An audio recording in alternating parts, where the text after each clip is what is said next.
Hey campers, Georgia, back in the man cave. I was going over mail calls that I'd done in the last couple of weeks because, to be honest, I wasn't sure. I checked everything out. While I was doing that, came across something from Texas Terrell. Remember that mail call? All that leather. Well, that overwhelmed me, and I forgot about this guy. Kizer Knives. Let's check it out.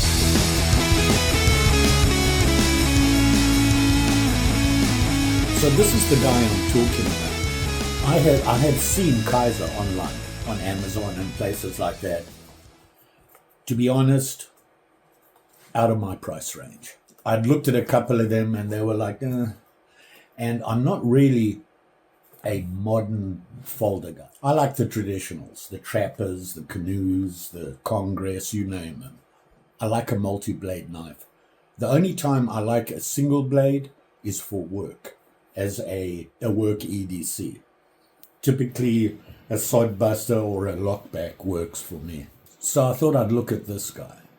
It's a single blade knife. And this one, like I said, is from Kizer, these guys. And it's a nice box. I like their label. But on here it says, this is, the name of the knife is the lätt. And it was designed by Gage, which I believe is one of their designers. And the model is V367. Let's have a look-see. When you open the box, it has this little thing in it, and it has a little folder thing, which inside cloth, love these things, and just an info brochure on Kizer. And then here's the knife. Now, when I first saw the knife, I was like, kind of odd, okay? It looks odd because of the handles and the design on the handle. Here it is here. See that? Very plain, very straightforward look to it. There's no fancy patterns, and it just has this white stripe in it. And I looked at it and I thought, oh, this is a problem for me. It has that flipper style on it. I'm not a fidgety guy, and I know a lot of people like to have that flipper. They enjoy the way it opens and that sort of thing, and I got no problem again. It's actually a very nice, clean knife, okay? Surprisingly, you can see through it, which is different. Has a pocket clip on it. You don't have an option on that. It's only one position. And looking, it's actually tip up. Personally, I'm not a fan of that because I'm always worried about the knife sitting in your pocket, and it does that. And you go in to grab it. So that always makes me nervous, but then I get all excited because, it's perfect for a slip. So there's that. You can see it has a clip. It's a sturdy clip. It's not a big clip. It's designed to sit on the side of your pocket when you slide in. Very cool. So let's see if I can work this thing. If you look on the top here, you can see it has like two little wings out here, and you just grab it and it pops open. See that? I didn't pull very hard on it. It came out pretty slow. It is a liner lock, and if you look here, you can see it. There's your liner lock there. You push on that, and it releases really easy.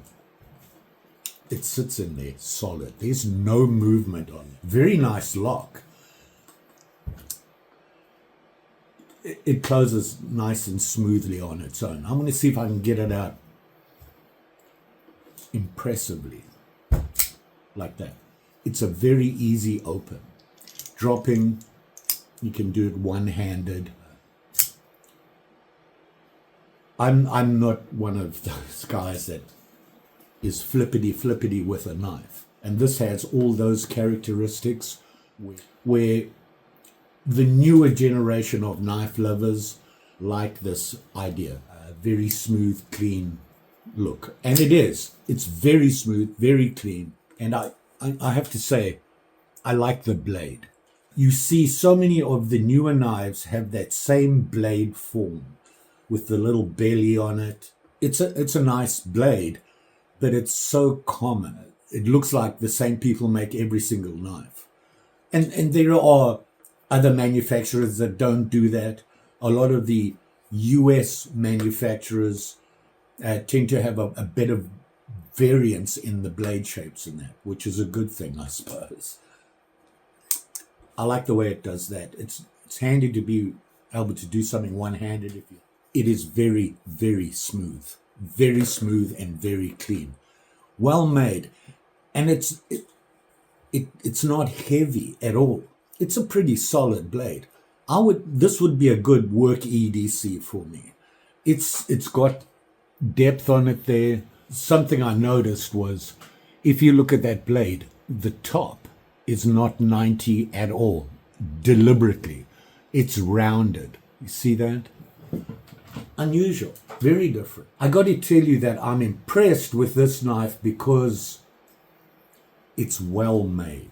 And it's China. They don't say anything here. On the blade here, you can see up there, it gives you the model number and the blade steel. That was something I had to look up. But that's how I learned. Never seen that before, and we'll get into that. Up there, you can see it has their logo. It just says Kizer. But it is made in China. Okay. And I know a lot of you guys are like, For me, if the knife works and I can afford it, it's good enough for me. I can honestly say I've never broken a blade while using it. And I've had knives that have had all different kinds of steel. And, I think that personally for me, I don't abuse my knives. I know what it's made to do. When I get a knife, I look it up. What is it designed for? That sort of thing. And then I assume that they did it correctly. And I've never gone out of those boundaries. I don't use it as a pry bar, as a screwdriver, or anything like that. So my knives last, and I don't break them so far.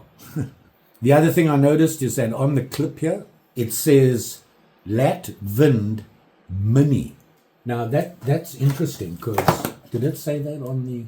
It doesn't say that on the box, that it's the Mini. It just gives the length, and you can see it there.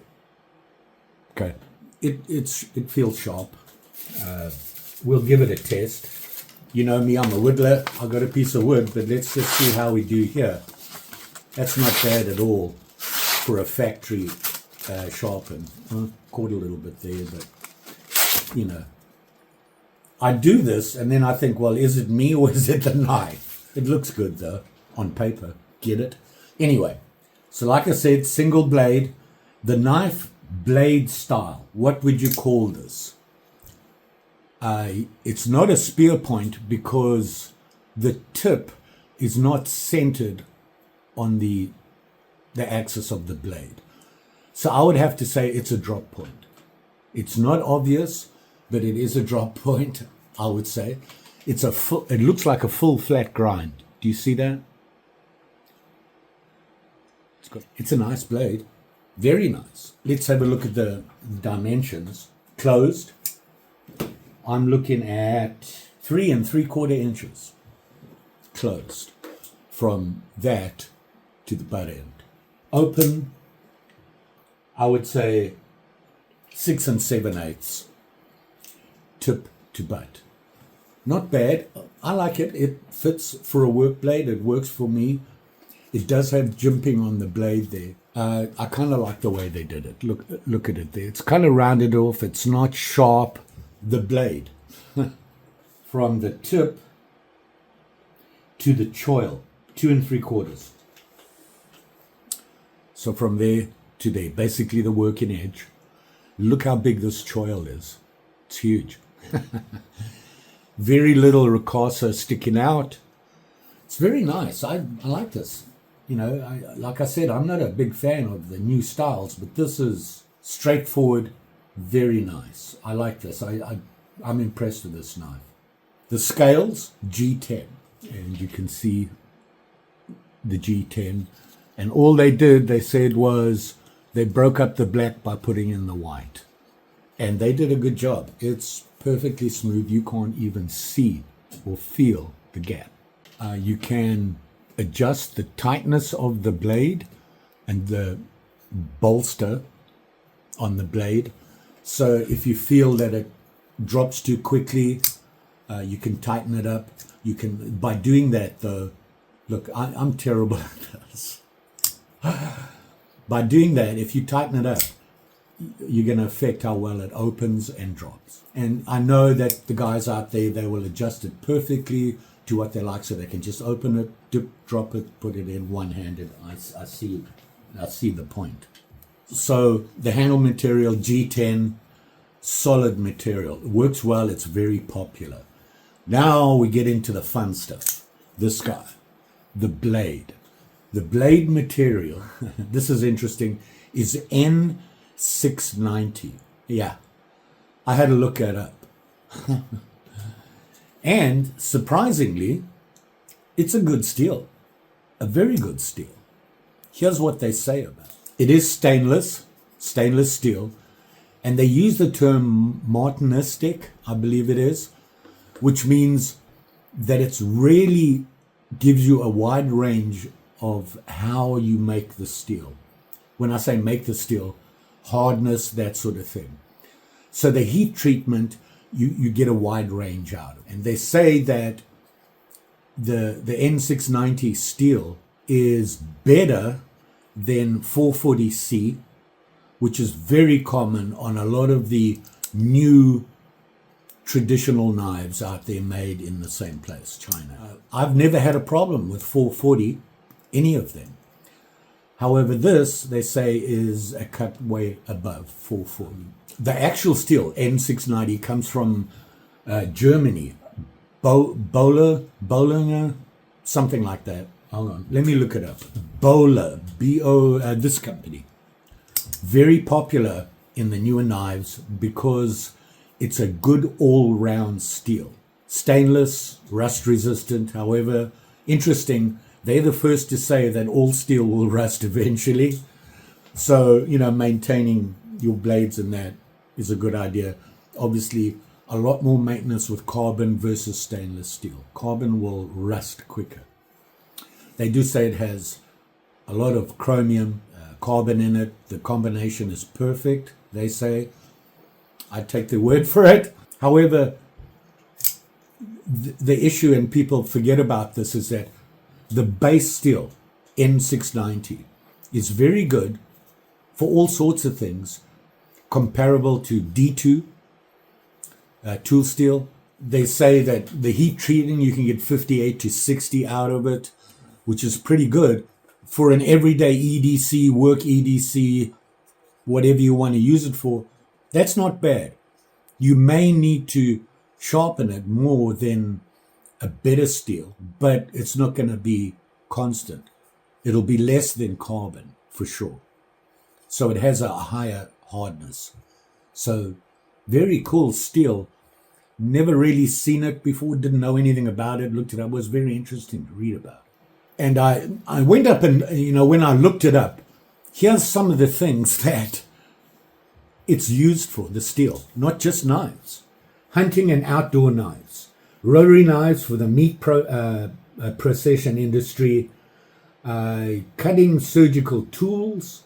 Corrosion-resistant roller bearings. That was interesting. I thought it was interesting. That means it's pretty hard if it's in a roller bearing. Plate and knife edge fulcrums. Pistons and valve needles for, wait for it, refrigerators. So there you are. Interesting, very interesting steel. I like this knife. I'm impressed with it. It's really nice. I'm a whittler. All well and good. Need to see if it'll cut the wood. I've got my piece of wood that I'm keeping in the man cave as my will it whittle test. Pretty hard wood. And this has no problem with that. So let's do some slicing. Are you ready? Here we go. Catch it. Wow. It slices, and I'm looking at the slices here. And you can they're clean. Okay. Tip, if you want to clean up a piece of wood and make it really nice, and you don't have sandpaper or anything, you want it as smooth as possible, don't push directly. You see what I'm doing here? Let me see if I can show you. I'm using my thumb. This controls the knife, and the thumb controls the pressure and the speed of the cut. I'm just pushing straight at you without moving the knife, okay? And it goes in just fine. But look how rough that cut is. Can you see that? If I slice when I do that, it cleans the cut up. So what I'm talking about is I'm moving that way.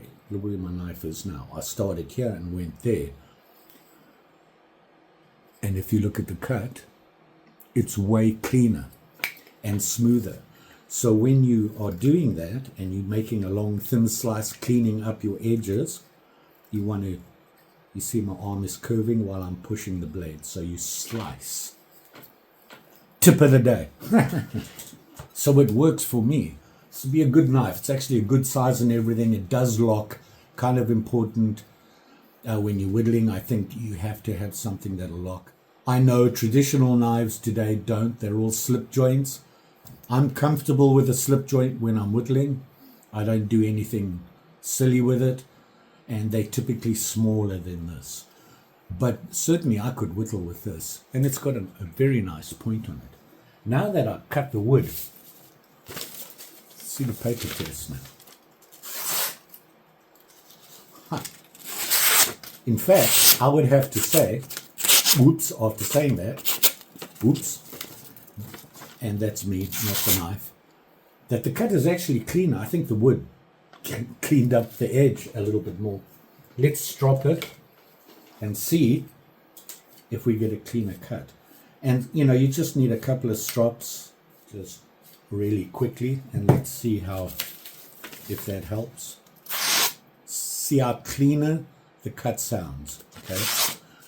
Now you go, well, you know, why can't they do that at the factory? Time is of the essence when you're in production. They can get a good enough cut to do 99.999% of the work you want to do. Obviously, when they're making surgical tools, they'll take their time on the sharpness. But generally, the knife makers will do a good cleanup and a quick sharpen on it that'll give you a good edge. 9 times out of 10, a quick strop really cleans it up. It gets rid of that dirty edge on it. So, you know, and if you look at the edge, look how consistent that cut edge is. Pretty consistent. You know, you don't want it getting bigger and smaller, so they are very consistent on that, which is a good thing. So, there you go. The Kizer LATT Mini. Ha! Very nice. In fact, I really like this knife. And I thought, just like you thinking, how much does it cost? I want you to remember that this was a gift from Terrell in Texas. It was a huge mail call. And I thought, you know, you got all this leather, you got all this stuff. Man, that's a lot of money. Didn't think about this at all. So I went online to the big A, Amazon, and found it. There's a lot of Kizers on there. They make a lot of knives, a lot of different knives, all very nice. And I found this guy. That much. Terrell, I was horrified. That's a lot of money, dude. It's more than double my budget for a folder. Wow. So, there you go. You be safe out there, especially with these kinds of knives. I mean, look at this guy. Flippity flip, very sharp, solid knife. If I press the liner and just let it drops onto my thumbnail, okay? It's got a little quarter stop on it, and then it drops. So, you know, it has I've never seen that before, and if you don't do it right, it won't work. You see I've dropped it, but it hasn't dropped all the way. If I try and drop it, it will drop, but it stops. When you get a new knife that's one of these fidgety drop one-handed you can do everything with, make sure you are careful when you're doing it. Just saying, be safe. Don't forget, like, share, subscribe. Whew, you know the story. Pretty sure I'll be back. I haven't done knife reviews, enough of them, in a long time. This was a good opportunity. Thank you, Terrell. This is a little bit more than I thought it was. A lot more than I thought it was. And my friend, $70. Thank you. Much appreciated. And you guys, thanks for watching. Always appreciated. Pretty sure I'll see you again soon.